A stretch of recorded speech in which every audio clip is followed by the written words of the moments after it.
बारिश में प्याज पराठा बेचने वाली गरीब नंद और भाभी। जल्दी जल्दी सफाई कर लेती हूँ, कितनी ज़ोर से बादल गरज रहे हैं। आज तो लगता है बहुत तेज़ बारिश होने वाली है। अभी तो बाज़ार भी जाना है। इतना बोलते हुए गरीब सफ़िया सफाई में लग जाती है और मालकिन मिशाल रानी के पास पहुंच जाती है। मालकिन, मैंने झाड़ू लगा दिया है और पोंछा भी लगा दिया है, पैसे दे दीजिए। जब देखो पैसे पैसे करती रहती हो, देख नहीं रही मैं नेल पॉलिश लगा रही हूँ। 2 मिनट वेट तक नहीं होता तुम लोगों से, गरीब कहीं के। इतने में ज़ोरदार बारिश शुरू हो जाती है। इधर घमंडी मालकिन जानबूझकर काफ़ी देर तक इंतज़ार करवाती है। मालकिन, पैसे दे दीजिए ना, मुझे राशन पानी लेकर घर भी जाना है और खाना भी बनाना है। आपको तो पता है ना मेरे हस्बैंड की तबीयत कैसी है। अरे दे रही हूँ ना, ये ले पकड़, आज के झाड़ू पोछे के 50 रुपये। सिर्फ 50 रुपये? मालकिन ये क्या दे रही हैं? आपने तो कल कहा था कि मुझे 100 रुपये देंगी आप। मालकिन, महंगाई बहुत हो गई है, इस 50 रुपये में गुजारा नहीं होगा, आप थोड़े बढ़ा देना। अरे अरे अरे, क्या बहुत है भाई ये 50 रुपये? 2 घंटे का काम था सिर्फ। और हाँ, मुझे वैसे भी अब तुम्हारी ज़रूरत नहीं है, मैंने पूरे दिन के लिए काम वाली रख ली है, तो बराए मेहरबानी तुम मत आना। कल से तुम कहीं और देख लो जो तुम्हें 100 रुपया दे। मालकिन ने तो काम से निकाल दिया, अब मुझे जल्द ही नया काम ढूंढना होगा। कुछ ही देर में सब्ज़ी मंडी आ जाती है। सब्ज़ी ले लो, सब्ज़ी ले लो, ताज़ा ताज़ा सब्ज़ी, सस्ती सब्ज़ी ले लो। कुछ सस्ती सब्ज़ी मिल जाएगी तो मैं ले लूँगी, क्योंकि हिशाल को बारिश के मौसम में आलू गोभी प्याज के पकोड़े खाना बहुत पसंद है। भाई जी, ये गोभी क्या भाव दे रहे हो? 100 रुपये किलो है बहन जी। पालक बैंगन भी 80 रुपये का किलो है। या अल्लाह, बारिश के मौसम में सब्जियों का रेट कितना बढ़ जाता है, ऐसे में गरीब क्या खाएगा। ऐसा करती हूँ, थोड़ा सा प्याज और आलू ख़रीद कर ले जाती हूँ। भाई जी, ये प्याज कैसे दे रहे हैं? प्याज भी 80 रुपये किलो बेचा है, एकदम बढ़िया प्याज है। 1 किलो 70 का लगा दूंगा, ले जाओ। और इससे सस्ते में क्या ही खाओगी। गरीब औरत हूँ भाई, इतने नहीं हैं पैसे मेरे पास। प्याज में ही सारे पैसे खर्च कर दूंगी तो आटा दाल कहाँ से ख़रीदूंगी। सफ़िया की गरीब हालत देखकर सब्ज़ी वाले को तरस आ जाता है। थोड़े ख़राब प्याज उसने अलग करके रखे होते हैं, वो प्याज उसे दे देता है। ये लो बहन, थोड़े से ख़राब प्याज हैं, चाहिए तो 10 रुपये में सारे ले जाओ। बहुत बहुत शुक्रिया भाई जी। प्याज लेकर सफ़िया अपने घर आ जाती है, जहाँ उसका हस्बैंड बीमारी से बिस्तर पर पड़ा था और नंद, इशाल और 5 साल का बेटा भी था। मम्मा, बाहर देखो कितना अच्छा अच्छा मौसम हो रहा है, आज मेरे लिए प्याज के पकोड़े बना दो ना।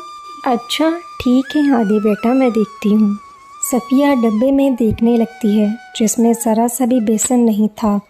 वो मायूसी से कहती है, बेसन तो नहीं है, पकोड़े कैसे बनाऊँ आदि बेटा? रुको मम्मा, मैं ताऊ जी के पास से जाके बेसन ले आता हूँ। तभी रोते हुए सफ़िया अपने बेटे को रोकते हुए कहती है, मत जा बेटा, मैं पकोड़े फिर किसी और दिन बना दूँगी। मैं तुझे कैसे बताऊँ मेरा बच्चा, गरीबी के चलते ताऊ ने भी उधार देने से मना कर दिया है। मैं तुम दोनों के लिए एक अच्छी सी चीज़ बनाती हूँ और देखना बारिश के मौसम में खाकर कितना मज़ा आएगा। भाभी, आप मेरे लिए रहने दीजिए, पहले ही घर के हालात ख़राब हैं, आप हादी के लिए बना दो, मुझको वैसे भी आज भूख नहीं है। इशाल, मैं तुम्हारी भाभी हूँ, छोटी सी थी तुम। मैं जानती हूँ तुम्हें बारिश का मौसम बहुत पसंद है और पकोड़े खाना भी। तुम्हारे भैया जब कमा कर लाते थे, एक भी बारिश का मौसम ऐसे नहीं गुजरा जब रोल समोसे पकोड़े खाए बगैर गुजरा हो। मगर तुम्हारी ये गरीब भाभी तुम्हारे भैया की जगह नहीं पूरी कर पा रही है। भाभी, तुम्हारा ऐसे मत बोलना, आप भाभी नहीं माँ हैं मेरे लिए। अच्छा चलिए, जो आपको बनाना है बना लो, मैं खा लूँगी। ख़राब में से साफ साफ प्याज काट कर सफ़िया इन्हें बारीक बारीक काट कर नमक मिर्च मिलाकर आटा गूंद लेती है और चूल्हे की धीमी आंच पर गरम गरम प्याज के पराठे बनाकर अपनी गरीब नंद और बेटे को परोसती है। अरे ये क्या, तुम दोनों बस खाई जा रहे हो, बताओ तो सही ये कैसे बने हैं पराठे। एकदम जबरदस्त माँ, just like a wow, just like अ खाओ। सचमुच भाभी बहुत ही मज़े के प्याज के पराठे बने हैं। ऐसे पराठे तो ढाबे वाले भी नहीं बना पाएंगे, खाकर तो देखो। अरे वाह, इन प्याज के पराठों में तो पकोड़े जैसा टेस्ट है। अरे तुम नंद भाभी दोनों पराठे खाए जा रहे हो, कोई मुझे भी तो खाने का पूछो। हाँ हाँ जी, आप भी खाइए। बहुत टाइम बाद गरीब नंद भाभी के घर में उदासी की जगह थोड़ी सी मुस्कुराहट थी। तभी एकदम से बरसात से छत कच्ची होने की वजह से पानी टपकने लगा। या अल्लाह, इस टपकती छत ने तो दिन का चैन छीन रखा है और रातों की नींद उड़ा रखी है। थोड़े पैसे हो जाते तो मुरम्मत करवा देती, मगर एकदम से आज ही काम छूट गया। मालकिन ने मेरी जगह किसी और को काम पर रख लिया। भाभी दुखी क्यों होती हो? इसके पीछे भी अल्लाह की कोई मर्जी होगी। तुम तो अच्छे खासे प्याज के पराठे बना लेती हो, मेरी मानो तो पराठे बनाकर बेचूं, कम से कम रोज़ का 500 रुपये कहीं नहीं जाएगा।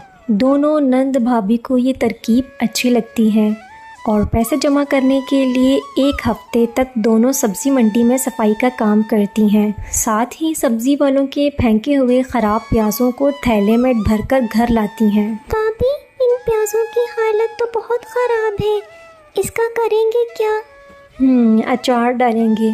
बुद्धू, इन प्याज़ों के हम पराठे नहीं बना सकते, लेकिन इन्हें अपने आंगन में बो देंगे ताकि प्याज ही प्याज की भरमार हो जाएगी। फिर ये प्याज हमें ख़रीदने भी नहीं पड़ेंगे। दोनों प्याज लगा देती हैं और बाकी के प्याज के पराठे बनाकर ठेला लगाती हैं। प्याज के पराठे खा लो, आओ आओ प्याज के पराठे, बारिश में प्याज के मज़ेदार पराठे खा लो। काफ़ी देर के बाद एक अमीर औरत आती है।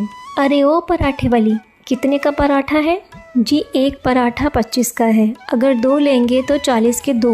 व्हाट, इतने महंगे? फुटपाथ पे ठेले पर बेच रही हो और होटल जितना हाई फाई रेट रखा है, ऊपर से बैठकर खाने की जगह भी नहीं है। कीचड़ ही कीचड़ मची है। रखो अपने पराठे अपने पास, ब्लडी सिक पीपल्स। ऐसा कहकर वो अमीर घमंडी औरत वहाँ से चली जाती है।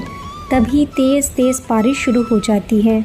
ननंद जी, हमें अपने प्याज के पराठे का कारोबार जमाने के लिए सस्ते में बेचना होगा। एक बार ग्राहक बन जाए तो फिर कमाई ही कमाई होने लगेगी। आप ठीक कह रही हो भाभी, पराठे का रेट घटाकर वो 25 रुपये में 2 कर देते हैं। 25 के 2 पराठे, प्याज पराठे, बरसात का लाजवाब मज़ा। आइए पराठे खाइए मज़े मज़े के। रेट कम करने की वजह से दोनों की कमाई अच्छी खासी शुरू हो जाती है और सबसे पहले वो अपना घर पक्का करवाती हैं और फिर जगह देखकर ठेले से प्याज पराठे की दुकान शुरू कर देती हैं। भाभी हमारा छोटा सा प्याज पराठे का ठेला आज दुकान बन गया है। हाँ नंद जी, मगर मेरे दिल में एक बात आई है। अगर हम पराठे के साथ चाय भी रखेंगे तो हमारा और ज़्यादा काम बढ़ जाएगा, अच्छा खासा चलेगा और फिर गरीब को भी रोज़गार दे पाएंगी। दोनों नंद भाभी प्याज के पराठों के साथ चाय भी बनाने लगती हैं, जिससे बारिश के मौसम में कुछ लोग रुककर चाय का और पराठे का मज़ा लेने आते थे और इस तरह से इनका कारोबार बढ़ता ही गया।